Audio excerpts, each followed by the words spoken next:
Yeah, hello, welcome to this video. This is coverage of the final round and the playoff of the London Chess Classic. Yep, it's over, that event, and already for 2 days. Yeah, it's a bit late, this video, but couldn't do it any earlier. Yeah, the final round and the tie break. We had a tie break after that round, which kind of spoils a little bit if you, it's unlikely, but if you don't know the result of the event.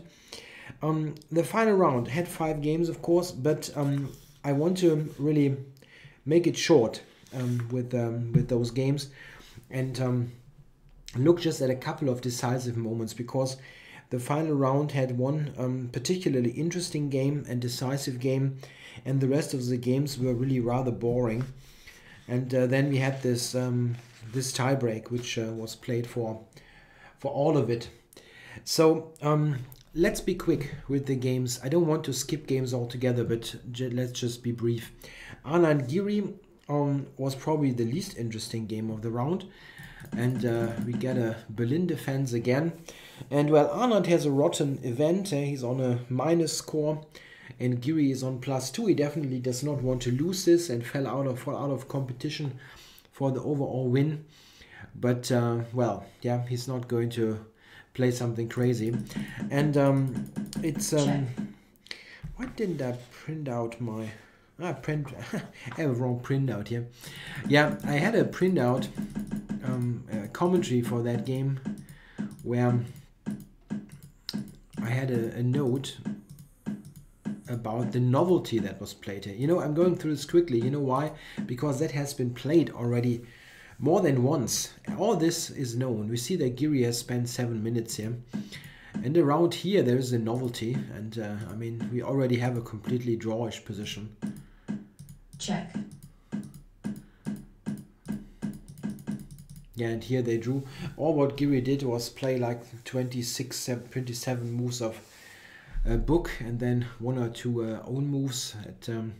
Yeah, Anand spent a little bit more time there. Maybe he was still looking here if we can find something interesting over the board, but well, that's a bit too late probably.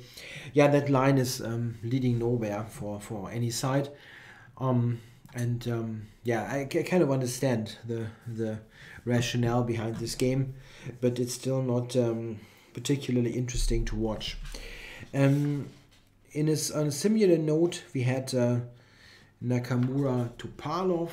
Let's load that one. Both probably not playing for much. Topalov is already on -4. He got no win in, and now with black it's difficult to believe that he would get something. Yeah, and Nakamura has lost 2 games and now is on -1, so not that great prospects there anyway. They have a Berlin, and they played it in a little bit of an unconventional way, but it's difficult to get something truly interesting here. Around here, when I saw the game, I thought that White might be able to try for a little something, but it seems that Topalov defended this quite okay. But here, check. Yeah, it still looks pretty nice for White, but it's nothing substantial. F4 is hanging, and you don't have a clear way forward. This was played by Nakamura, Rook G8. And here they repeated. I think it was just, yeah, for both, they were glad that this thing is over. I mean, for Topalov, it was a whole nightmare, that event, and Nakamura had a really good event up to that +1 score. Then he lost to Carlsen and afterwards to Giri. So a pretty bad end for the American #1. Okay, we had Adams Caruana, and both of those players had 8 draws up to that round. So there, I mean, everything that you know about statistics points towards this game being a draw, and well, it it ended in a draw. They had this line that Neo Angelsk with bishop to c5 and b5. Yeah, Adams played in a very safe way with d3 and so on. There were just one interesting moment there with g4, and bishop g5. That was an active way here by Adams. Sometimes white gets in stuff like knight here, queen to f3, this kind of ideas. But Caruana is immediately striking in the center and clarifies the whole situation. And yeah, around here I thought that maybe white has something with his bishops, but it is at the end isn't anything, because queen e5 is a good move. It attacks here and here, and it essentially forces this thing. Yeah, and here we get to the point where basically, yeah, almost all of us would manage a draw probably against Caruana or Adams, no matter what. Yeah, it's just a dead draw. White can here never move ahead, as he will lose the c3 pawn. I mean, he can, but then it's a completely dead position. So let's say, I don't know, black stays, white takes, black takes, and here you just stay and have a draw basically by just shuffling. Yeah, kind of a nothing game. As I said, the games in the final round were even less thrilling than in the rounds before. There was just one spectacular game that we're going to see shortly. We had Aronian against MVL, Aronian on +1, MVL on +2. So with the win, Levon actually could join the co-lead. It's this line, yeah, pretty solid choice by MVL, and not easy to do anything with white. Aronian went for e3. It's an interesting alternative. g3 is of course the main move, and I also think the move that white should play if he is striving for anything, even though of course all this here is super solid for black. It's probably still the way to go for white. It just feels more logical to fianchetto than play in the center here. Yeah, don't get me wrong, I'm not saying that Aronian is playing unlogical chess. It's just that, yeah, I think that if you look here, right, this is what happened. This kind of thing, I don't think that white has got anything here. It usually leads to some simplification in the center, like it happened here. Check. This kind of thing. And here white just plays for nothing. Black is totally fine. If you ask me, I'd rather be black here, but it's equal, of course. So they played this position, of course, but check. It's very little to play for. White's pawn structure is damaged here with this weak h pawn. Black has double pawns, but those are actually kind of useful. They control important squares. And white is somewhat stuck to that h pawn, and it makes it difficult for white to move his majority, his 4 against 3, the double pawn, the isolated pawn. So MVL went for some counterplay on the queen side, and here after bishop a5, it was time for Aronian to simplify this down to a draw. This is a good move here, rook h1, just tossing that pawn, and now getting activity for the rook. Yeah, it's just check. A draw. What can you do? Check. Yeah, they played it on a little bit, but here they agreed to a draw. It's just nothing to play for at all. So these were the uneventful games, and I purposely went through them very quickly. It doesn't really make much sense to try to find any big subtleties where there weren't, or let's say they are not interesting enough that you would want to spend lots of time on it. Let's now have a look at the games that decided the whole thing. Got Carlsen, Grishuk. This was a very, very important game for both players, actually. Carlsen needed a win to get into the lead of the event and get to that mentioned tiebreak. And Grishuk also needed a win to get to the tiebreak, and with this he also would have chances to get enough points to get the overall 3rd place in the Grand Chess Tour, which would be the qualifier for next year's series. Very interesting point there. So it's not just, I mean, of course Grishuk likes to win that game and maybe get into the tiebreaks of the event, but qualifying for next year's tour is a really, really important thing, because it's guaranteed income, and those are professionals that they need the money, yeah, as we all do, to pay our dinners or breakfasts and I don't know, feed children in Grishuk's case. So he wants to wants to get to the third place of the overall turn, needs a win. They both need a win. So what do we have? By transposition, we got a Sicilian. Check. So check. Yeah, it's kind of interesting. You remember that game? There was a game, Carlsen Topalov in St. Louis, first round, where Topalov now unleashed the crazy move G5, and Grishuk plays it again. Of course, this is the kind of thing that shows that he's a true gambler. Yeah? I mean, he's a poker player as well. Grishuk is. So yeah, this is the kind of move that you make if you want to win and you don't mind taking a risk. It's not objectively bad, it seems, but it's really a cool action to just play it against Carlsen, who has lost against this move against Topalov, and he certainly has to have something in store here. Okay, Carlsen took it. 95 back, and black takes this pawn. So this is the idea of the whole thing. You trade the G pawn against the C pawn, and in general you get a completely murky position. I mean, I'm a pretty classical player and I don't really believe in this kind of stuff for black, but it doesn't seem to be particularly bad or anything. The computer is not able to refute it just like that. Of course not, yeah. If it would be possible, Grishuk wouldn't have played it.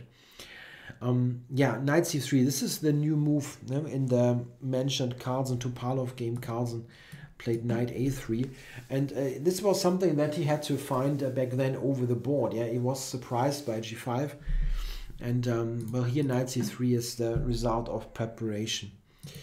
Yeah, rook b8. No? We see Grishuk taking time. Yeah, it's not that he prepared something super deep here. It seems. Rook b8 and rook f1. Yeah, interesting choice by Carlsen. He also takes time. It's not a completely. This is not some kind of some kind of computer created preparation that is just repeated. They really seem to play it here. Rook f1, h6. The knight drops back. And knight to d3. Yeah, this is really modern chess. The knight is moving again. This is something that you can never show any of your chess students as a chess teacher, because I mean, they both are, I mean, especially black is violating all kinds of rules here. Yeah? Pushing the g pawn early, the b pawn. Yeah, I mean, b5, g5 on 2 consecutive moves. And then black is moving his knight around all of the time, and they're putting it on d3. Okay, there is of course some sense with this move, because if you take on f3, you just develop white, and here you stop the d pawn from moving. Okay, knight e1 played by Carlsen. Yeah, he wants to get rid of that knight as soon as possible, and yeah, Grishuk decided to grab that pawn on b2. So this happened, and bishop takes c4. Yeah, I think that this position should favor white. Why is that my evaluation? I think that long term, white should be a little bit better here because his king is safer. Yeah, he's got a very safe king. Those 3 pawns are ideally placed, and it's not so clear what black's king is doing in the long run. Yeah, one rule that I sometimes tell people, if they ask me what about king safety, is if you play b5 and g5, and both those moves, you will never have a safe king. And this is pretty true, I think. For example, if you take, there are lines in the anti-Marin semi-Slav where black plays both moves, and he never gets a safe king. So what happens here? Rook b4, queen up, knight c2, rook b6, rook b1. That rook is traded, and now the knight comes over to e3. We see that black is lacking that g pawn. He's got some pieces to cover the king, though. It's not like white has a decisive attack or so. I'm just saying that long term it is easier for white to play because you have an idea what to do. You can attack the king. You have a pretty decent central control. Those 3 pieces and the pawn are geared towards d5. Black cannot easily get in d5 here, or pretty much he can never get that in. So I think white is a little bit more comfortable. and f5 was played, of course. What white wants to do is, if possible, increase the pressure on e6 and make that pawn move. If it moves, let's say it moves up, e5 would be terrible. That gives away the d5 square for white and makes this look very stupid. Or if he takes, also then white again gets more control over d5 and has this attacking chances. So black wants to keep this tension. He went a5, a4, queen back. Queen wants to help on the other side of the board. Yeah, and now bishop to a6. That is also a somewhat logical move. Bishop c4 looked more active than bishop on c8, but if you trade those, you have chances to get more on the light squares. Black took it and played knight h5, looking at those weakened squares and also looking to maybe do something with the bishop to e5 or to c4. Yeah, so we've got a very tense situation. We also see that Carlsen has much more time on the clock. Grishook, as usual, was drifting into time trouble. Rook f3, that's rather logical. Rook g8. Yeah, and now Carlsen goes for something very ambitious. And I'm not really sure that I like the move. I think it's objectively not so great. He went knight b5. Yeah, just going for this pawn. And it's a move that now leads to pretty wild complications that ultimately will lead to a decisive result in this game. Bishop e5 and knight g4. That was his idea. But Grishook was playing this well. He played queen to h4. And now we see that there are all black's pieces are involved in the attack on white's king. And the queen is offside. This is often an alarming sign. If the queen is offside and cannot help in defense, very often there's a majority of attackers against defenders. Yeah, here Carlsen, move 30, makes a pretty substantial mistake that should have cost him the game and the overall chances to win the whole thing. He took on e6, and that should lose actually. What is it? What he should have taken on e5. The thing is, it's possible. It's really possible that he saw that this move, which looks completely normal, that this move is just a draw, and that he simply only looked at okay, this is a draw. I have to do something else, and didn't really look so much or in that much depth if the alternative is any good. Yeah, well, this is a draw. Yeah. Check. This is one drawing line. Check. Check. Or alternatively, if you go up here after d5, you can lose as knight f4 or knight g3 will be decisive depending on what white is doing. This would have been a draw on knight takes e5.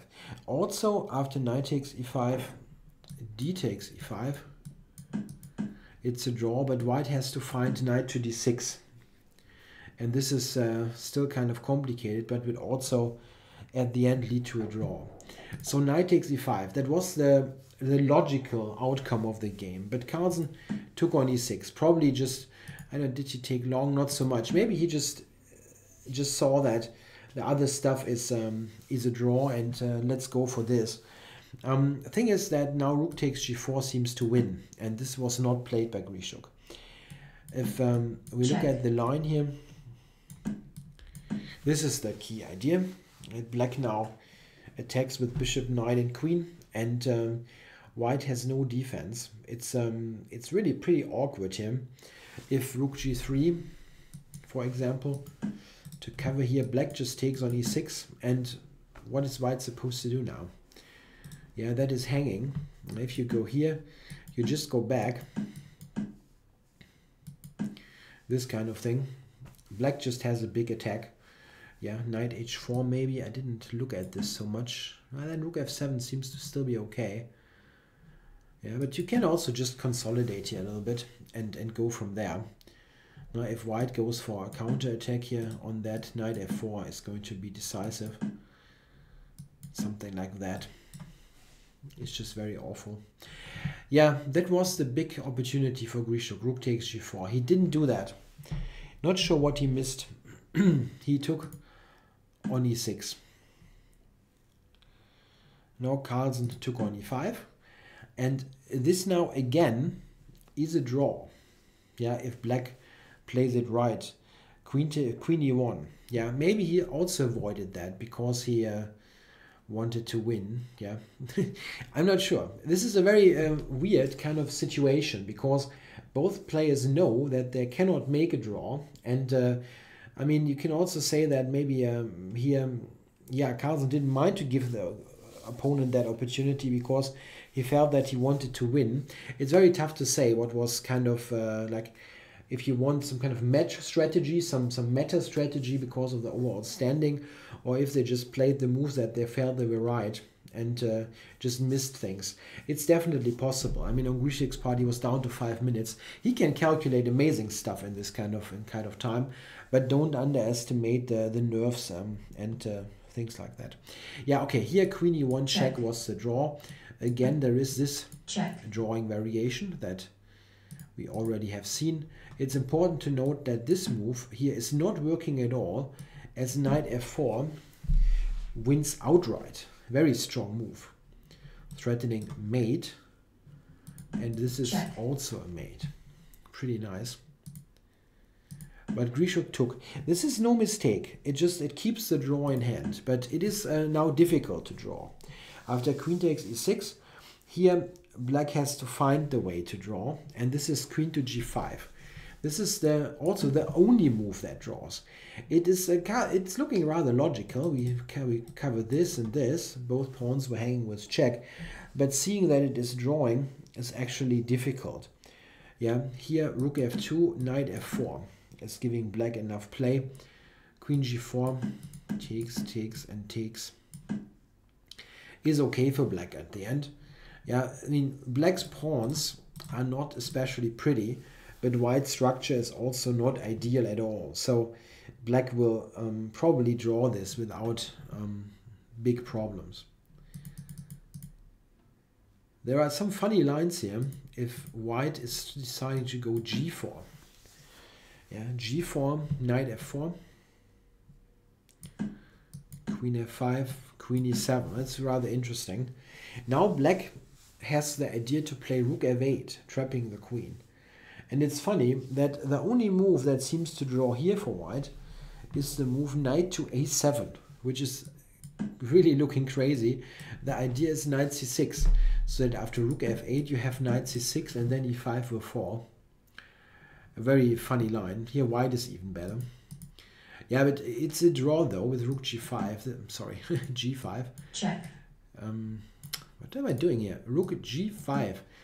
Queen c8, rook g8, and it's perpetual here in a way on the queen. Yeah, some funny lines after queen g5 that would have drawn, but Grishuk didn't play that. Check. He played the check, and after that white is winning. Yeah, both rook f1 and king h2 wins. King h2 was played by Carlsen, and now black is out of it, out of firepower. Yeah. He can take d2 here, which he didn't. He took on g2, but this is also not going to work as this is hanging with check. Something like this. Check. For example, is a pretty clean win for white. He's one pawn up, but also has a much better position. Yeah, something like queen here, check, and here that's going to be a very easy job for Carlsen. Yeah, Grishuk tried that sacrifice on g2. I'm actually surprised, and it's the first time that I see the actual clock times. I was suspecting when I saw the moves. I didn't see the game live. I was playing myself that day. I suspected that Grishuk had no time on the clock, but he actually had like 2 minutes. Yeah, and here queen d2. It is winning now for white. Queen e2 was a little bit tougher, but ultimately also win. For example, rook f2, knight f4 check, king g3 is winning for white. It looks Whew, yeah. But it is winning, something like Check. this. And this is indeed winning. That hangs, but this queen also hangs. And an endgame like that is a win for white.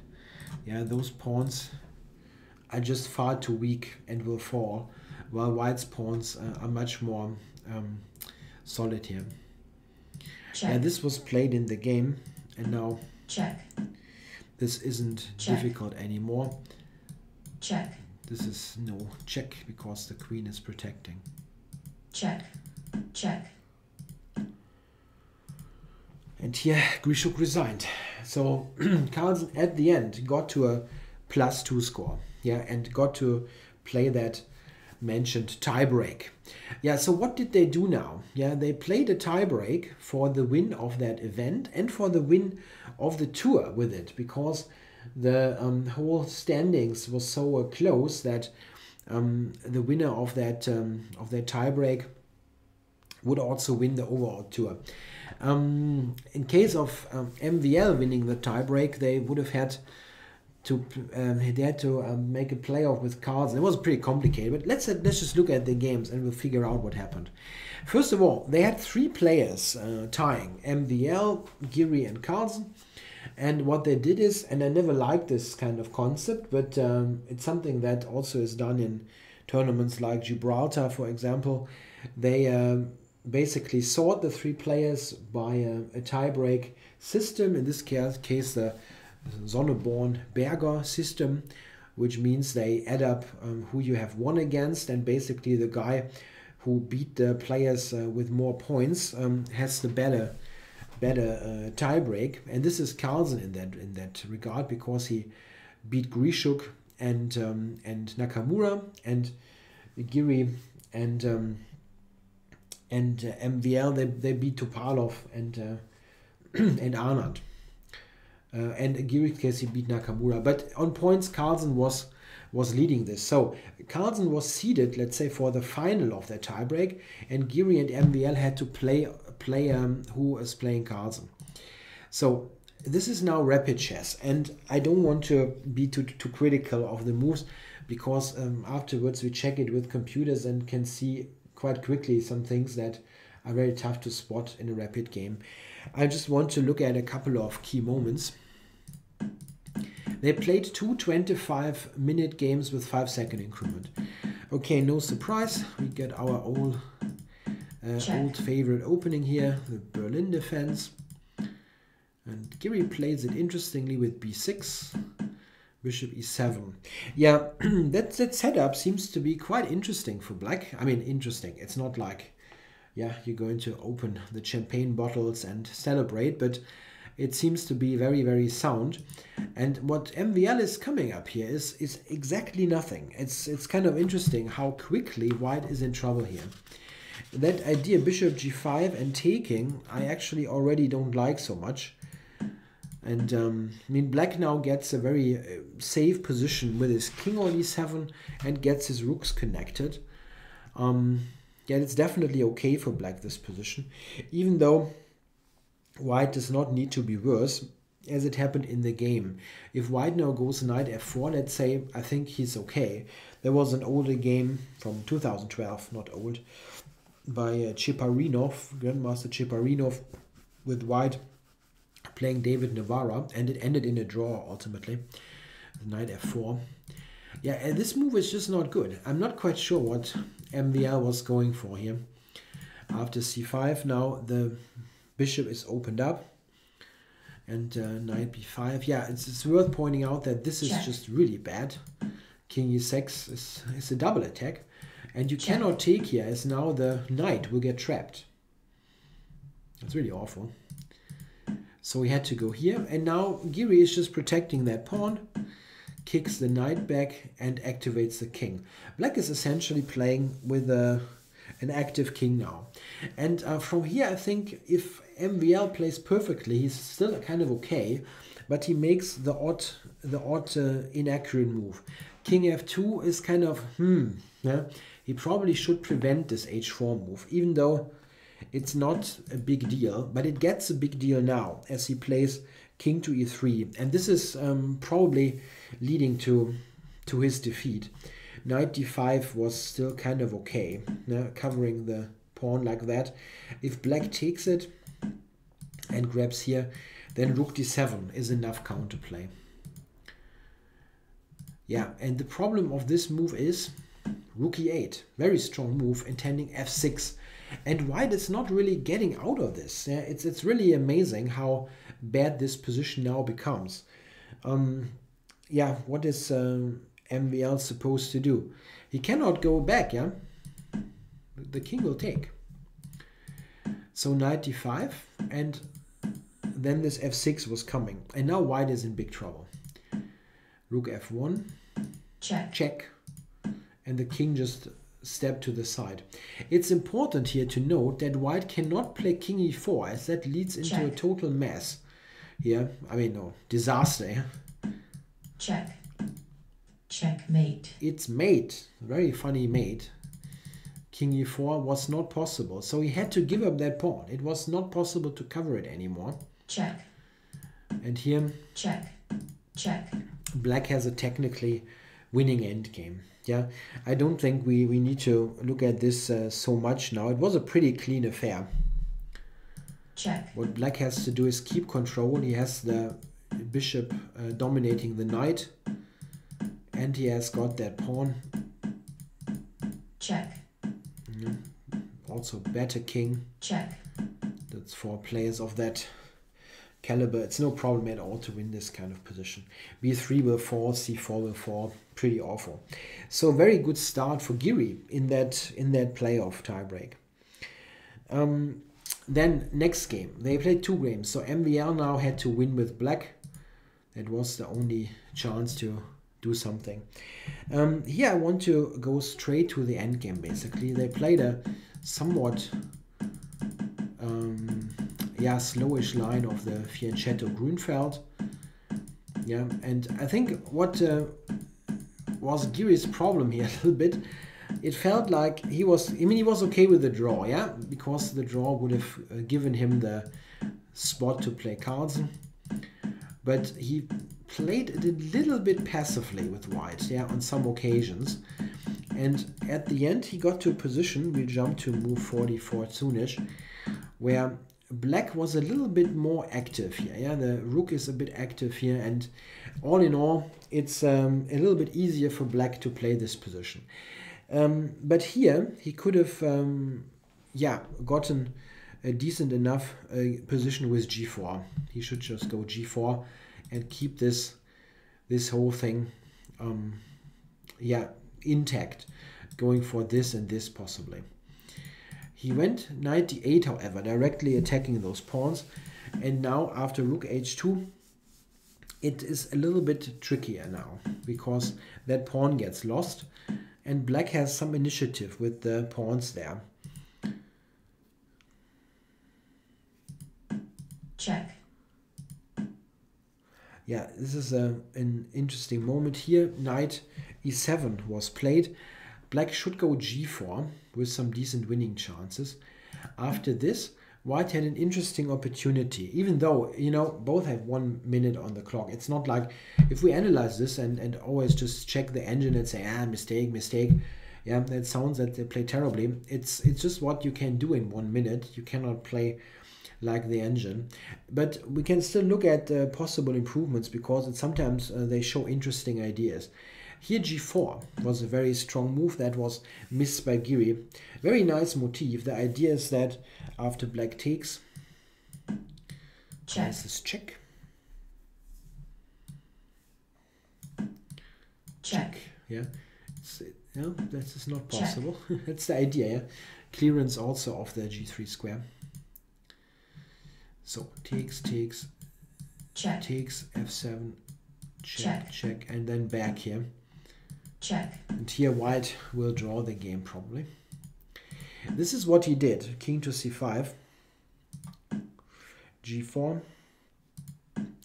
king b6. Yeah, and now after the following moves, check. black had good winning chances. Check. However, here, h4. That is a mistake. He should have played knight c3 with still good winning chances. After that, Giri could have drawn the game, but Check. quite surprisingly, he didn't find that now. Okay, man, here 20 seconds on the clock, yeah? So we have to be, yeah, realistic here. But rook e5 now instead of knight e5 would have drawn. And once you see the move, it's not looking very, very difficult. Black now has to take. And now we see that this, and this, all three black's pieces, yeah, if you cleat the pawns, everything what black has is attacked. And white will definitely now manage to sacrifice the knight on g4 and take on c5 for a draw. So that would have been the final playoff spot for Giri, but he went knight e5. Check. And now he did not go to h7, which was still a fight and probably a draw, if he is precise. He went to h8, after which MVL could take on e5 for the knight g6 fork. And this was game over. Wow. So Giri lost with white here, and they had to play an Armageddon blitz game. Okay, and that Armageddon blitz game we will check now briefly. We have to be aware of the rules. This was 6 minutes for Giri, but he had to win with white, and 5 minutes for MVL. This is not right, 6-6. It's just that the ICC cannot do equal, they cannot do unequal time counts here in their stored games. MVL was a minute down, 5 minutes against 6, but Giri to win. And note that MVL chose to play black, so he was basically claiming, I don't think that you can beat me.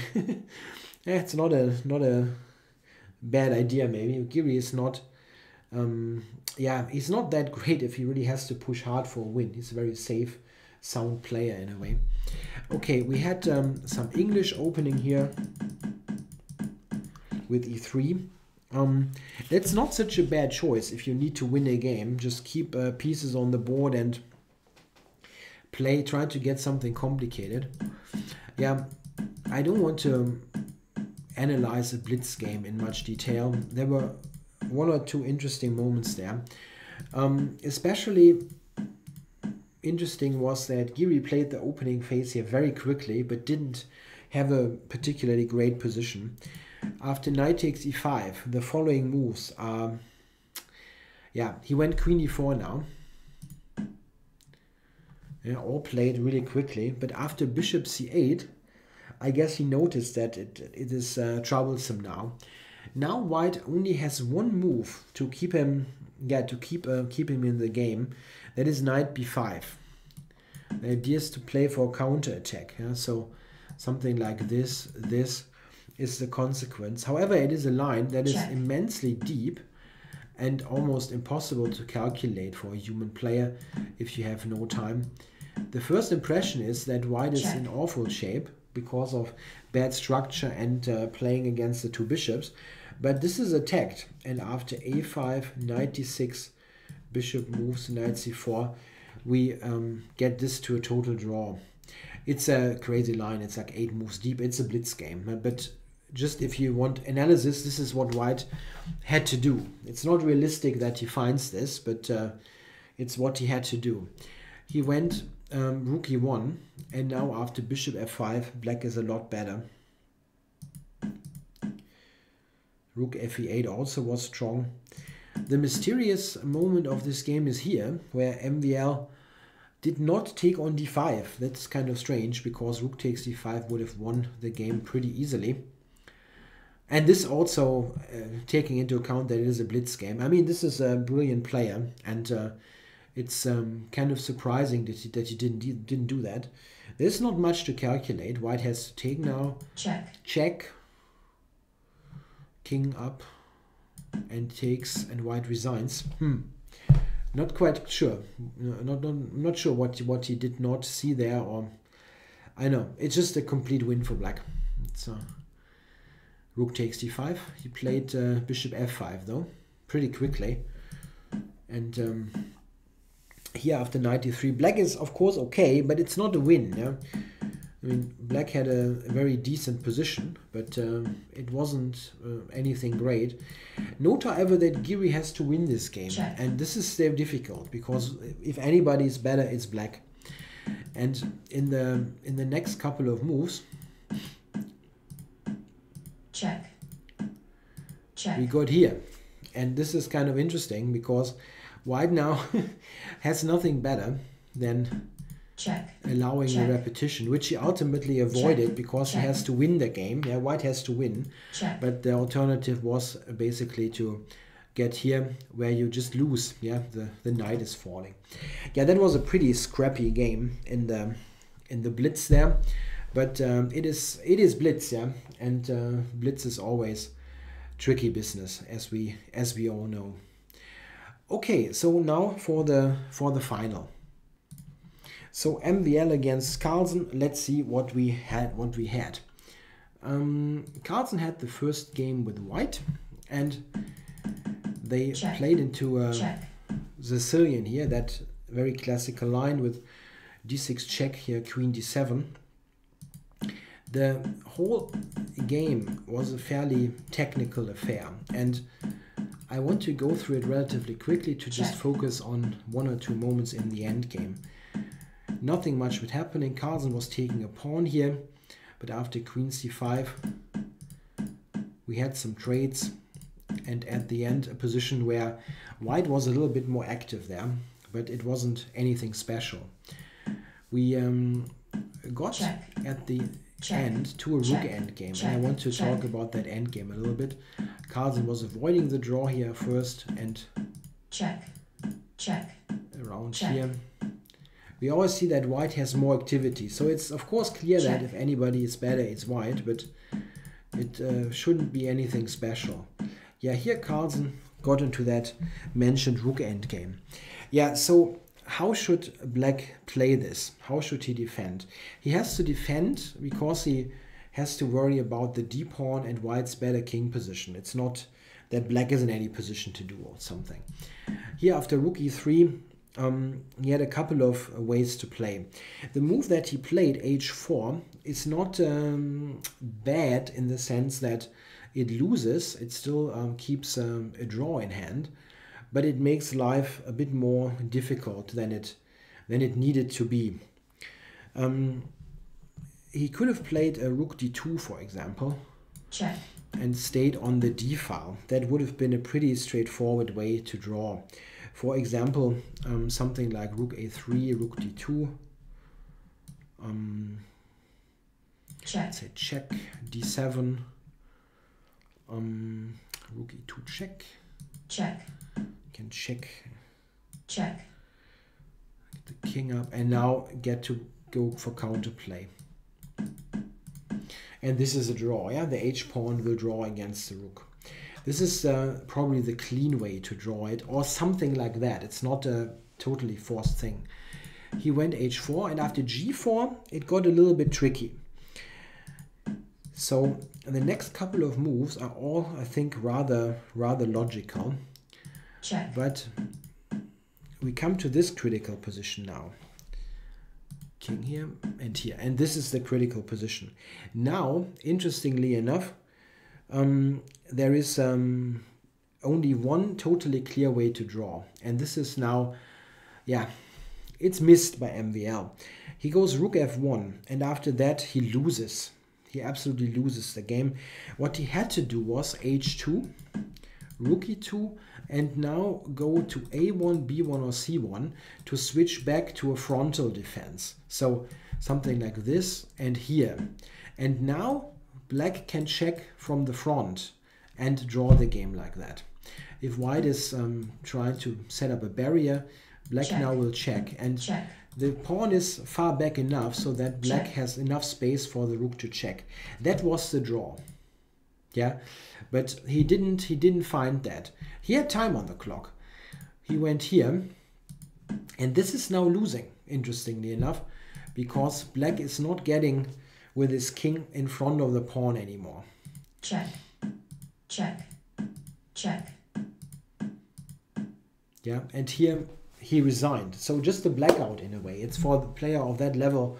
It's I mean, if you are looking at this with a clear head, not after a whole tournament and blitz and everything, yeah, he sees that, of course, but it's yeah, bit of a shame or what happened there for MVL. Yeah, this is a lost position. Why? Because black is not getting in front of the g-pawn anymore with the king, and at the end white will win, possibly with the Lucina maneuver, the bridge building. It's something that you can look up in one of my videos. I made a video once on basic rook endgames. So this was the win for Carlsen, and we had one more game, of course. MVL still could have equalized with white, with a white win, but that was kind of a, I'm not going to make anything up here, it was quite unspectacular. He tried this opening, which can be interesting if black now plays a6 or something like that, but Carlsen just played e5, yeah, just a complete block in the center, and this game never got started really. It's just completely, it's closed and nothing much happens. And it's the kind of position where you sometimes can get something in the long run, yeah. But nothing much happened in this game. It was just completely a complete shuffle, yeah. In fact, white got his rook trapped and tried to make something out of that with an exchange down. So Carlsen was just better here, but he needed a draw to win the whole thing. And this is what ultimately happened. At some point, he, I think, just offered a draw, if I'm not mistaken, or they made a repetition here. Yeah, so this was kind of an anticlimactic finish with this somewhat boring game here by MVL. So the overall winner of the London event and the Grand Chess Tour champion Magnus Carlsen. Quite a surprise after the yeah, somewhat meager start of 6 draws, but then he won a great game against Nakamura and also won that decisive game against Grishuk in the final round. With luck, definitely. He didn't really was at his best, but at the end he won the overall event. So good nerves in the final with that rook endgame again. He's really an endgame specialist. I hope you enjoyed the coverage of that event. It was a little bit late, the final rounds, but I was glad to have gotten it in the first place. Thanks a lot for watching.